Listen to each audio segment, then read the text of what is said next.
नमस्कार विद्यार्थियों, आप सभी का आज के इतिहास के कालांश में स्वागत है।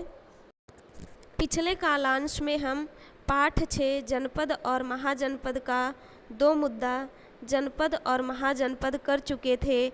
आज हम मगध साम्राज्य का उदय, जो कि तीसरा मुद्दा है, इसके बारे में देखेंगे।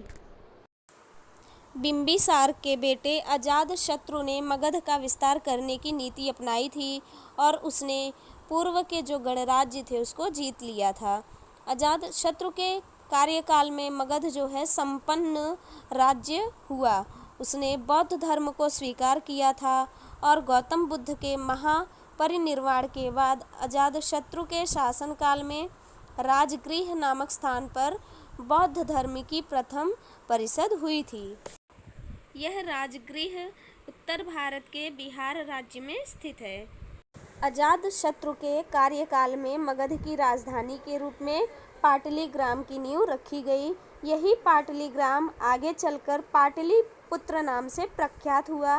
यह पाटलिपुत्र पटना शहर में है। अजातशत्रु के बाद मगध के कई राजा हुए। उसमें शिशुनाग जो है विख्यात राजा था। उसने अवंती, कोसल और वत्स जैसे राज्यों को मगध से जोड़ा, जो कि महाजनपद हैं। हमने इसके बारे में आगे भी पढ़ा था। उत्तर भारत का लगभग संपूर्ण प्रदेश मगध के नियंत्रण में आ गया। इस प्रकार मगध साम्राज्य जो है अस्तित्व में आया।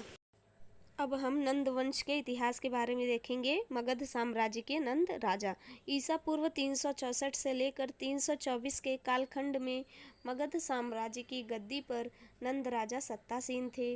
नंद राजाओं ने विशाल साम्राज्य के लिए जिन शासन व्यवस्थाओं की आवश्यकता होती है, जैसे थल सेना, अश्व सेना, रथ सेना और गज सेना, इस प्रकार की चतुरंगड़ी सेना इनके पास थी। इन्होंने माप तौल की प्रमाणित प्रणाली भी प्रारंभ की थी।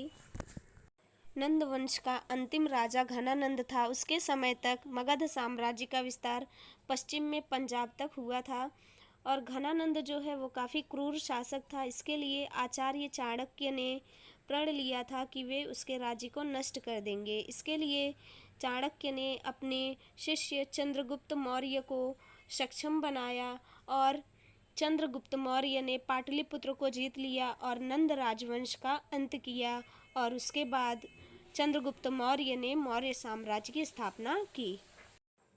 अगले पाठ में हम मौर्य साम्राज्य के उदित कालखंड में विदेशी आक्रमणों के बारे में जानकारी प्राप्त करेंगे, जो भारत के पश्चिम और पश्चिमोत्तर क्षेत्रों पर हुए थे।